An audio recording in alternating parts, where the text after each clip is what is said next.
సృష్టిని శాసించే ఆ శ్రీమహావిష్ణువు వైకుంఠంలో తన పట్టుపరుపును వదిలేసి ఒక నిరుపేదలా ఈ భూమిమీదకు ఎందుకు వచ్చాడు? వస్తూ వస్తూ ఆ శేషాచలం అడవుల్లో ఒక చీమల పుట్టలో ఏళ్లుగా ఎందుకు దాక్కున్నాడు? మనకు తెలిసిన విష్ణుమూర్తి దశావతారాల్లో అసలు ఈ వెంకటేశ్వరుడి ప్రస్తావనే ఎందుకు ఉండదు? తలమీద గొడ్డలి దెబ్బతిని నెత్తురు ఓడిచిన దేవుడు తన పెళ్లి కోసం కుబేరుడి దగ్గర అప్పుచేసి ఈరోజుకి ఆ వడ్డీ ఎందుకు కడుతున్నాడు?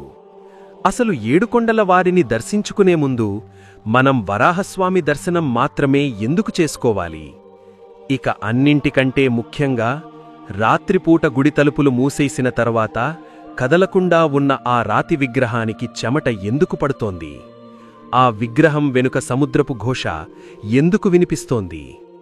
మీరు ఈరోజు వరకు విన్నది గోరంతా, కాని ఆ ఏడుకొండల గర్భగుడిలో దాగి ఉన్న రహస్యం కొండంతా.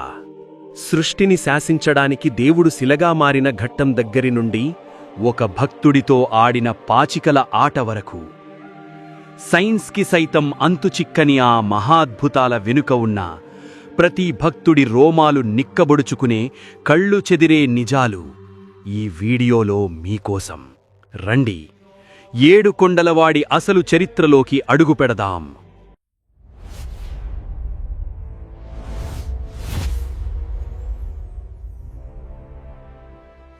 మనం ఎన్నో పురాణాలు చదివాం, ఎన్నో కథలు విన్నాం.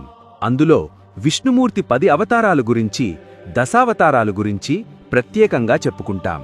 మత్స్య, కూర్మ, వరాహ, నరసింహ, వామన, పరశురామ, రామ, కృష్ణ, బుద్ధ, కల్కి. కాని ఇక్కడే ప్రతి భక్తుడి మదిలో మెదిలే ఒక అతిపెద్ద సందేహం. మరి మనం రోజూ కొలిచే ఈ ఏడుకొండల వెంకటేశ్వర స్వామి ఈ 10 అవతారాల్లో ఎన్నో అవతారం? అసలు ఈయన జాబితాలో ఎందుకు లేడు? దీనికి సమాధానం తెలిస్తే మీరు ఆశ్చర్యపోతారు. వెంకటేశ్వర స్వామి ఈ 10 అవతారాలకు అతీతుడు. ఆ అవతారాలన్నీ ఒక రాక్షసుడిని చంపడానికో, ఒక ధర్మాన్ని నిలబెట్టడానికో వచ్చాయి. పని పూర్తవ్వగానే వెళ్ళిపోయాయి. కాని ఈ వెంకటేశ్వర అవతారం అలా కాదు. ఇది కలియుగంలో పాపాలు చేసి కష్టాలు పడుతున్న సామాన్య మనుషులను కాపాడడానికి వైకుంఠంలో ఉన్న ఆ శ్రీమహావిష్ణువు స్వయంగా భూమిమీదకు వచ్చి శిలగా మారిపోయిన అర్చావతారం. అంటే ఆయన ఒక రాతి విగ్రహం కాదు, స్వయంగా ప్రాణంతో ఉన్న విష్ణుమూర్తి. మరి పట్టుపరుపుల మీద వైకుంఠంలో ప్రశాంతంగా ఉన్న స్వామికి ఈ భూమిమీదకు వచ్చి రాయిలా మారిపోవాల్సిన కర్మ ఏమొచ్చింది? దీని వెనక ఒక మహర్షి అహంకారం, ఒక ఇల్లాలు పడిన ఆవేదన దాగి ఉన్నాయి. ఆ మహర్షే భృగు మహర్షి. ఒకసారి భూలోకంలో ఋషులంతా కలిసి ఒక పెద్ద యాగం చేశారు. కాని ఆ యాగఫలాన్ని బ్రహ్మ, విష్ణు, మహేశ్వరులలో ఎవరికి ఇవ్వాలి అన్న సందేహం వచ్చింది. ఎవరికి అర్హత ఉందో పరీక్షించే బాధ్యత భృగు మహర్షి తీసుకున్నాడు. ఈ భృగు మహర్షికి ఒక ప్రత్యేకత ఉంది. ఆయన అరికాళ్లలో ఒక కన్ను ఉంటుంది. ఆ కన్ను ఉండడంతో ఆయనకు అహంకారం, గర్వం చాలా ఎక్కువ. తన గర్వంతో నేరుగా వైకుంఠానికి వెళ్లాడు. అక్కడ విష్ణుమూర్తి తన భార్య లక్ష్మీదేవితో ఆనందంగా గడుపుతున్నాడు. భృగు మహర్షి లోపలికి రావడాన్ని ఆయన గమనించలేదు. దానికి కోపం వచ్చిన భృగు మహర్షి ఎవరికీ రాని ఒక భయంకరమైన ఆలోచన చేశాడు. తన కాలు పైకెత్తి శ్రీమహావిష్ణువు ఛాతిమీద, అంటే వక్షస్థలం మీద బలంగా తన్నాడు. సృష్టిని నడిపించే దేవుణ్ణి ఒక మనిషి కాలితో తన్నడం ఏమిటి? వెంటనే ఆ మహర్షిని భస్మం చెయ్యాలి కదా. కాని విష్ణువు అలా చెయ్యలేదు. చాలా ప్రశాంతంగా మహర్షి కాలు పట్టుకొని, అయ్యా మహానుభావా, నా కఠినమైన ఛాతిని తన్నిన మీ సున్నితమైన పాదం ఎంత కందిపోయిందో కదా అంటూ ఆ పాదాన్ని ఒత్తుతూ మహర్షి అరికాలలో ఉన్న ఆ అహంకారపు కన్నుని చిదిమేశాడు. దాంతో మహర్షికి తప్పు తెలిసొచ్చి క్షమాపణ అడిగాడు. విష్ణువు క్షమించినా లక్ష్మీదేవి క్షమించలేకపోయింది. ఎందుకంటే విష్ణువు ఛాతీ అనేది సాక్షాత్తు లక్ష్మీదేవి గుండె నివాసం. తన ఇల్లు అయిన వక్షస్థలాన్ని ఒక పరాయి వ్యక్తి తన్నితే తన భర్త అతన్ని శిక్షించకపోగా అతనికి సేవలు చేయడం లక్ష్మీదేవికి తీవ్రమైన అవమానంగా అనిపించింది. ఆడదాని మనసు గాయపడింది. నన్ను అవమానించిన ఈ వైకుంఠంలో నేను ఒక్క క్షణం కూడా ఉండను అంటూ అలిగి భూలోకంలోని కొల్హాపూర్, ప్రస్తుత మహారాష్ట్ర వెళ్లి తపస్సు చేయడం మొదలుపెట్టింది. ఒక్కసారి ఆలోచించండి, లక్ష్మీదేవి అంటే ఏంటి? సిరి, సంపద. ఆ లక్ష్మీదేవి వైకుంఠం వదిలి వెళ్ళిపోగానే విష్ణుమూర్తి తన సంపదనంతా కోల్పోయాడు, నిరుపేదగా మారిపోయాడు. భార్యలేని ఇల్లు ఎంతటి దేవుడికైనా శూన్యమే కదా. ఆమెను వెతుక్కుంటూ భూమిమీదకు వచ్చాడు. ఎక్కడ వెతికినా దొరకలేదు. చివరకు ఒక దట్టమైన అడవిలో ఒక చెట్టు కింద చీమల పుట్టలో కూర్చుని తన భార్య కోసం తపస్సు చేయడం మొదలుపెట్టాడు. ఆ అడవే శేషాచలం, అంటే మనం ఇప్పుడు చూస్తున్న తిరుమల 7 కొండలు. సరే, స్వామివారు శేషాచలం చేరుకున్నారు. ఇక్కడే మనందరికీ వచ్చే ఇంకొక అతిపెద్ద మరియు ముఖ్యమైన సందేహం గురించి మాట్లాడుకుందాం. మనం తిరుమల వెళ్ళగానే వెంకటేశ్వరస్వామి దర్శనానికి ముందు ఎవరి దర్శనం చేసుకోవాలి? కొంతమంది వరాహస్వామి అంటారు, మరికొందరు హతీరాం బాలాజీ అంటారు. అసలు దీని వెనక ఉన్న అసలైన చరిత్ర ఏంటి? ఇక్కడే మనం ఒక క్లారిటీ తెచ్చుకోవాలి. శ్రీ మహావిష్ణువు లక్ష్మీదేవి కోసం తపస్సు చేసుకోవడానికి శేషాచలం కొండలకు వచ్చాడు కదా. కాని అప్పటికే ఆ కొండలకు ఒక ఓనర్ ఉన్నాడు. ఆయనే శ్రీ వరాహస్వామి. వరాహస్వామి అంటే విష్ణువు యొక్క 3వ అవతారం. భూమిని రాక్షసుడి బారి నుండి కాపాడిన తరువాత విశ్రమించడానికి ఈ కొండలను ఎంచుకున్నాడు.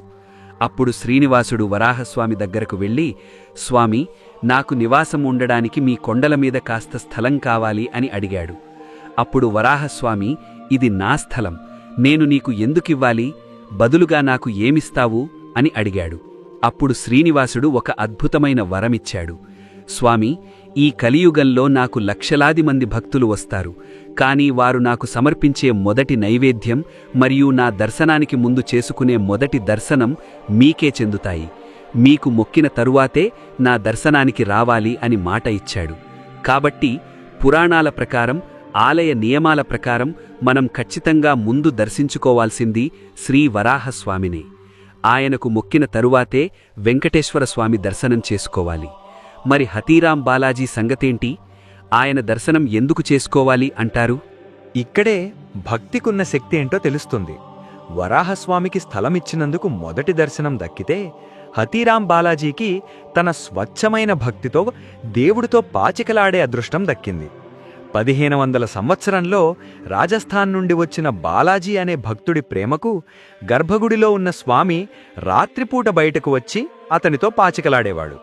ఒకసారి బాలాజీని దొంగ అని రాజు బంధించి రాత్రికి రాత్రి ఒక గది నిండా ఉన్న చెరకుగడలు తినాలని శిక్ష విధిస్తే, సాక్షాత్తు వెంకటేశ్వర స్వామి ఏనుగు అంటే హాతీ రూపంలో వచ్చి ఆ చెరకు మొత్తం తిని తన భక్తుణ్ణి కాపాడుకున్నాడు.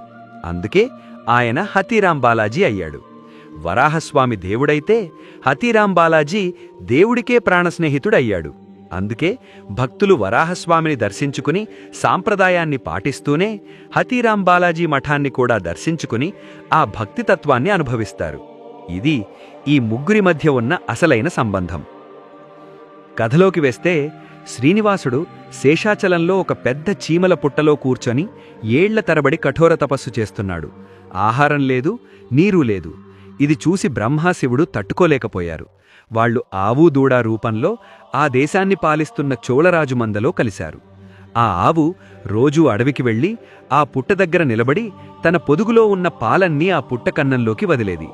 ఇది గమనించిన రాజుగారి పశువుల కాపరి తన చేతిలో ఉన్న గొడ్డలి విసిరాడు. ఆ గొడ్డలి నేరుగా వెళ్లి ఆవు తలకు తగలాలి. కాని తన కోసం పాలిస్తున్న గోమాతను కాపాడటం కోసం పుట్టలో ఉన్న స్వామి తల అడ్డుపెట్టాడు. ఆ గొడ్డలి నేరుగా స్వామివారి తలకు బలంగా తగిలి రక్తం చిమ్మింది. దేవుడికి గాయమవడమేంటి అని ఆశ్చర్యపోతున్నారా? ఆయన లక్ష్మీదేవి మీద ప్రేమతో మానవ రూపంలో ఉన్నాడు. మరి ఈనాటికి మీరు గమనిస్తే తిరుమల స్వామివారి విగ్రహానికి గడ్డం కింద ఒక చిన్న గాయం మచ్చ ఉంటుంది.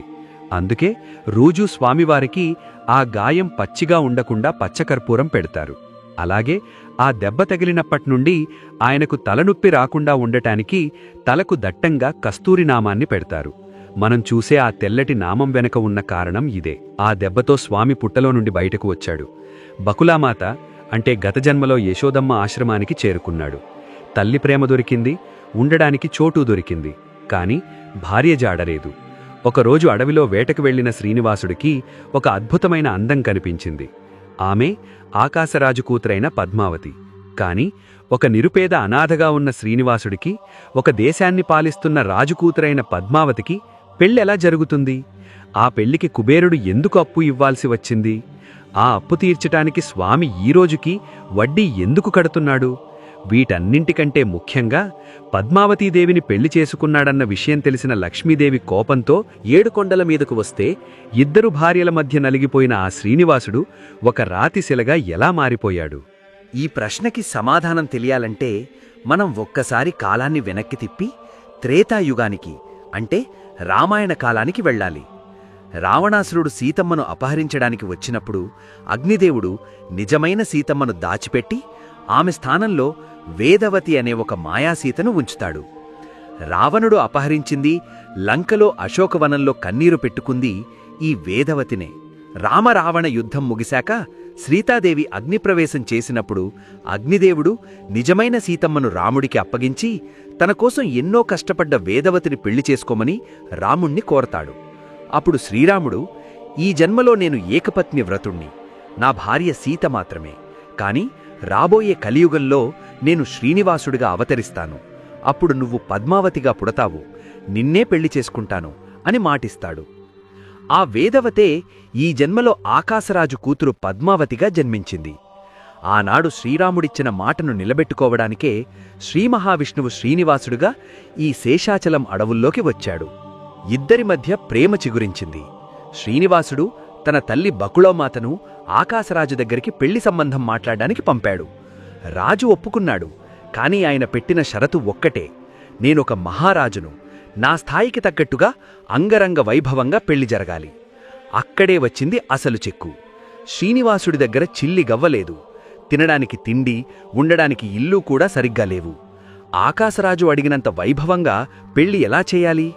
అప్పుడు త్రిమూర్తుల సలహా మేరకు ధనవంతుడైన కుబేరుణ్ణి పిలిపించాడు. నా పెళ్లికి నువ్వు అప్పు ఇవ్వాలి అని అడిగాడు. దేవుడే అప్పడగడమేంటని కుబేరుడు ఆశ్చర్యపోయాడు. కాని ఆ సృష్టికర్తకే అప్పు ఇచ్చే అదృష్టం రావడం చూసి మురిసిపోయాడు. బ్రహ్మ, శివుడు సాక్షులుగా ఒక రావి చెట్టు కింద ప్రమాణపత్రం రాయబడింది. నా పెళ్లి ఖర్చుల కోసం నేను నీ దగ్గర కోట్లాది వరహాలు అప్పుగా తీసుకుంటున్నాను. దానికి వడ్డీతో సహా కలియుగాంతం వరకు నా భక్తులిచ్చే కానుకల ద్వారా తీరుస్తాను అని శ్రీనివాసుడు సంతకం చేశాడు. ఇది అసలు కథ. మనం ఇప్పుడు తిరుమల హుండీలో వేసే ప్రతి రూపాయి, మనమిచ్చే ప్రతి కానుక మన కష్టాలు తీర్చమని స్వామికి ఇస్తున్న లంచం కాదు.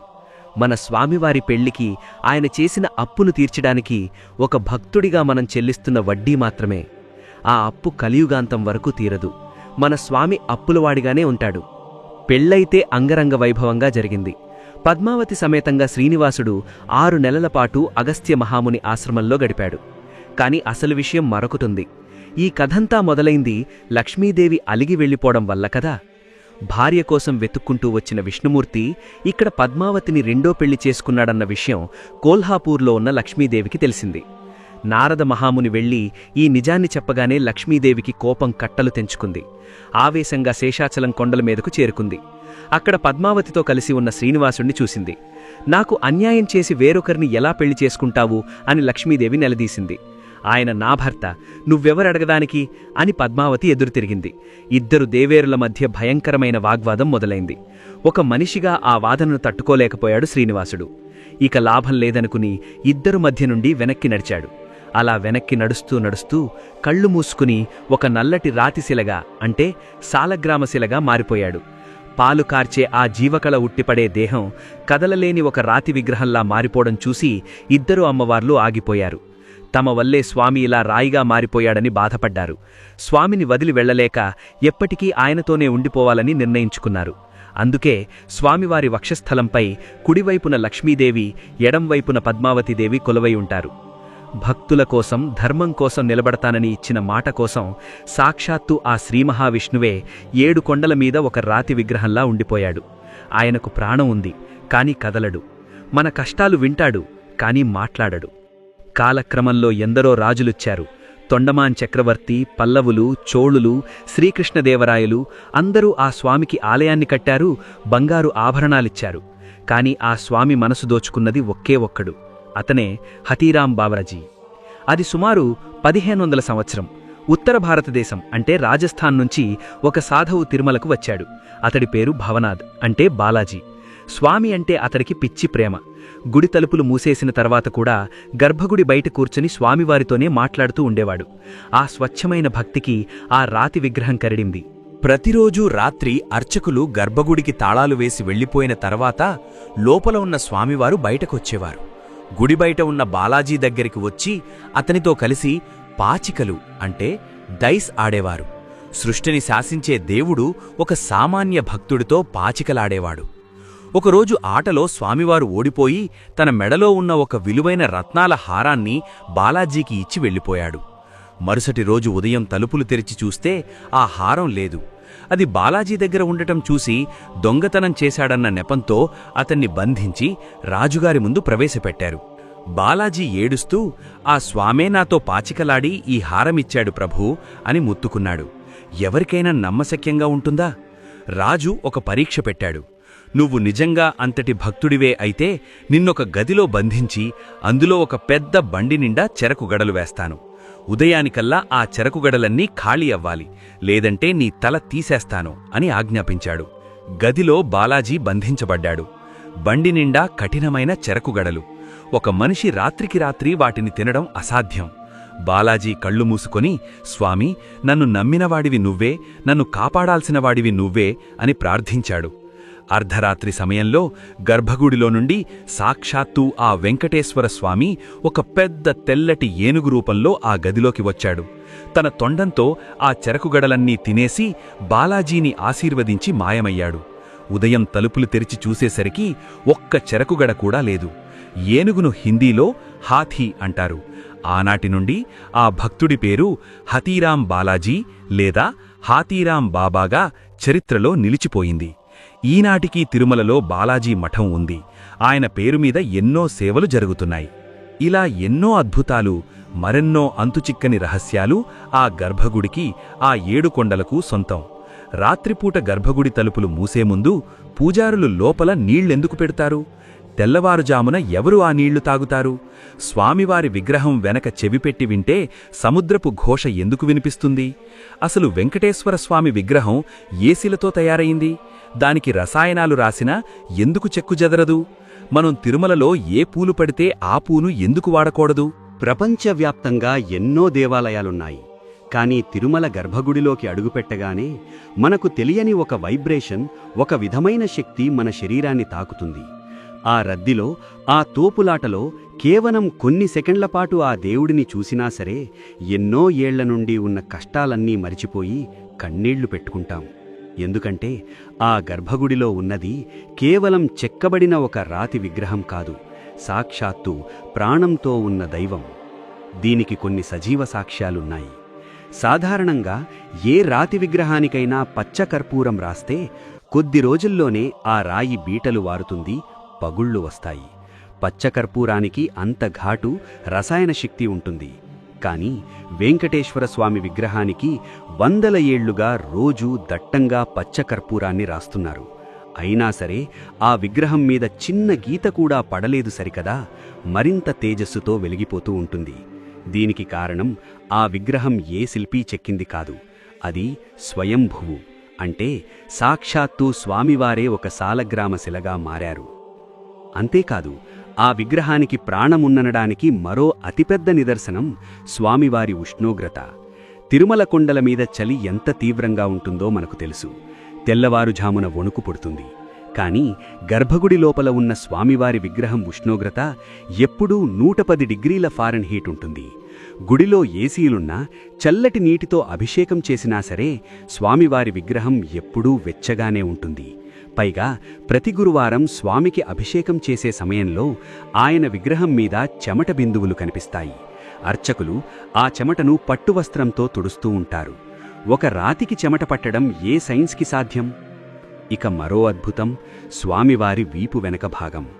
గుడిలోపల ఎంత శబ్దమున్నా, బయట ఎంత గోల ఉన్నా స్వామివారి విగ్రహం వెనుక చెవి పెట్టి వింటే ఒక పెద్ద సముద్రం ఘోషిస్తున్న శబ్దం, కెరటాల చప్పుడు స్పష్టంగా వినిపిస్తుంది. 7 కొండల మీద సముద్రం ఎక్కడి నుండి వచ్చింది? పురాణాల ప్రకారం శ్రీ మహావిష్ణువు నివాసం క్షీరసాగరం, అంటే పాల సముద్రం. ఆయన ఎక్కడుంటే ఆయనతో పాటు ఆ సముద్రం కూడా అక్కడే ఉంటుంది. ఆయన రాతి శిలగా మారినా సరే ఆ సముద్రపు ఘోష ఆయనలో ఇంకా సజీవంగానే ఉంది. ఇప్పుడు ఇంకో పెద్ద రహస్యం గురించి మాట్లాడుకుందాం. వెంకటేశ్వర స్వామికి రోజూ ఎన్నో రకాల పూలతో అలంకారం చేస్తారు. పాలు, నెయ్యి, పెరుగుతో నైవేద్యం పెడతారు. కాని ఇవన్నీ ఎక్కడ్నుండి వస్తాయో తెలుసా? తిరుమలకు సుమారు 22 కిలోమీటర్ల దూరంలో ఒక రహస్య గ్రామం ఉంది. ఆ గ్రామం పేరు, దానికి వెళ్లే దారి ఎవ్వరికీ తెలియదు. కనీసం మ్యాప్లో కూడా ఆ గ్రామం కనిపించదు. అక్కడ కేవలం స్వామివారికి సేవ చేసే కుటుంబాలు మాత్రమే పురాతన కాలం నుండి జీవిస్తున్నాయి. బయటి వ్యక్తులకు ఆ గ్రామంలోకి ప్రవేశం లేదు. ఆ గ్రామంలో పండే పూలు, ఆవుపాలు, నెయ్యి, తులసి ఆకులు మాత్రమే గర్భగుడిలోకి వెళతాయి. సరే, ఆ గ్రామం నుండి పూలొస్తున్నాయి. రోజూ ఉదయం అలంకరించిన పూలు సాయంత్రానికి తీసేస్తారు గదా. మరి ఆ తీసేసిన పూలు ఏమవుతాయి? ఏ గుడిలో అయినా దేవుడికి అలంకరించిన పూలను తీసి భక్తులకు ప్రసాదంగానో లేక బయటెక్కడైనా చెట్టు కిందనో వేస్తారు. కాని వెంకటేశ్వర స్వామికి అలంకరించిన ఏ పువ్వు కూడా గర్భగుడి దాటి బయటకు రాదు. ఇదొక కఠినమైన నియమం. స్వామివారికి వాడిన పూలను గాని వస్త్రాలను గాని ఎవ్వరూ చూడకూడదు. మరి ఆ పూలను ఏం చేస్తారు? స్వామివారి విగ్రహం వెనకాల ఎవ్వరికీ కనిపించని ఒక చిన్న జలపాతం, అంటే నీటి ప్రవాహం ఉంటుంది. అర్చకులు ఆ పూలను బయటకు తీసుకురాకుండా స్వామి వెనకాలే నిలబడి వెనక్కి తిరిగి చూడకుండా ఆ పూలను ఆ ప్రవాహంలో వేసేస్తారు. ఆ నీటి ప్రవాహం నేరుగా వైకుంఠానికి వెడుతుందని ఒక నమ్మకం. ఇంకో ఆశ్చర్యకరమైన విషయమేంటంటే, గర్భగుడిలో వేసిన పూలు తిరుపతికి 30 కిలోమీటర్ల దూరంలో ఉన్న శ్రీకాళహస్తి దగ్గర ఏర్పేడు అనే ఊరిలో ఉన్న జలపాతంలో తేలుతూ బయటకు వస్తాయని ఎందరో భక్తులు ప్రత్యక్షంగా చూశారు. గర్భగుడికి ఆ జలపాతానికి భూమి అడుగున ఉన్న కనెక్షనేంటో ఈ రోజుకి ఎవ్వరూ కనిపెట్టలేకపోయారు. ఇక అసలైన ఘట్టం, రాత్రిపూట గర్భగుడిలో జరిగే రహస్యం. అర్ధరాత్రి అవుతున్న సమయంలో ఏకాంత సేవ ముగిశాక ఆలయ అర్చకులు గర్భగుడి శుభ్రం చేస్తారు. ఆ తరువాత బంగారు పాత్రల్లో స్వచ్ఛమైన నీటిని నింపి పళ్ళు, తాంబూలం లాంటివి అక్కడ ఉంచి గర్భగుడికి భారీ తాళాలు వేసి బయటకు వచ్చేస్తారు. కాని మరుసటి రోజు ఉదయం సుప్రభాత సేవ కోసం సుమారు 3 గంటలకు తలుపులు తెరిచి చూస్తే ఆ పాత్రలలో ఉన్న నీరు సగం వరకు తగ్గిపోయి ఉంటుంది. ఆ తాంబూలం ఎవరో వాడినట్లుగా ఉంటుంది. ఎవరు వచ్చారు గర్భగుడిలోకి? ఆ భారీ తాళాలు వేసి ఉన్న తలుపులు దాటి ఎవరు లోపలికి వెళ్లారు? పురాణాల ప్రకారం రాత్రిపూట మనుషులకి స్వామి దర్శనం ఉండదు. ఆ సమయంలో సాక్షాత్తు బ్రహ్మదేవుడు దేవతలతో కలిసి ఆకాశమార్గం గుండా భూమిమీదకు వచ్చి స్వామికి అభిషేకం చేసి ఆ నీటిని ప్రసాదంగా స్వీకరించి వెళ్తారు. ఈ అద్భుతం ఈనాటికి ప్రతిరోజూ రాత్రి జరుగుతూనే ఉందని నమ్మకం. అందుకే బ్రహ్మదేవుడు చేసే ఈ ఉత్సవాలకు బ్రహ్మోత్సవాలు అని పేరు వచ్చింది. ఇవన్నీ వింటుంటే ఒళ్ళు గగురు పొడుస్తోంది కదా. కానీ మనం ఒక్కటి గుర్తుంచుకోవాలి, శ్రీమహావిష్ణువు ఒక చెట్టు కింద చీమల పుట్టలో ఏళ్లుగా తపస్సు చేసింది మనకోసమే. గొడ్డలి దెబ్బతిని తల నుండి రక్తం కార్చింది మనకోసమే. పద్మావతి అమ్మవారిని పెళ్లి చేసుకుని కుబేరుడి దగ్గర అప్పుల పాలయ్యింది మనకోసమే. చివరకు ఆ గర్భగుడిలో ఒక రాతిశిలగా 100 ఏళ్లుగా కదలకుండా నిలబడి ఉన్నది మనకోసమే. కలియుగంలో మనుషులు పాపాలు చేస్తారని, కష్టాలు పడతారని ముందే తెలుసుకున్న స్వామి ఆ కష్టాల నుండి మనల్ని కంటికి రెప్పలా కాపాడటానికే ఆ 7 కొండల మీద కొలువై ఉన్నాడు. ఇకపై మీరెప్పుడైనా తిరుమల వెళ్ళినప్పుడు క్యూలైన్లో గంటల తరబడి నిలబడినా, రద్దీలో అలసిపోయినా విసుక్కోకండి. మీరు గర్భగుడిలోకి అడుగుపెడుతున్నప్పుడు ఒక్కసారి ఆ క్షణాన్ని ఆస్వాదించండి. ఆ సముద్రపు ఘోషను మనసులో ఊహించుకోండి. ఆ తలపై ఉన్న గాయాన్ని గుర్తుచేసుకోండి. కేవలం కొన్ని సెకండ్లు మాత్రమే దొరికే ఆ దర్శన సమయంలో మనస్ఫూర్తిగా 2 చేతులు జోడించి గోవిందా అని పిలవండి చాలు. మీ కష్టాలన్నీ ఆ 7 కొండలవాడి పాదాల చెంత వదిలేసి ప్రశాంతంగా వెనుదిరగండి. ఇది తిరుమల శ్రీ వెంకటేశ్వర స్వామివారి వెనక ఉన్న పూర్తి చరిత్ర, మనకు తెలియని అద్భుతాలు. ఈ వీడియో మీకు నచ్చినట్లయితే ఆ స్వామివారి గురించి మీ అనుభూతులను కమెంట్స్లో పంచుకోండి. ఓం నమో వెంకటేశాయ.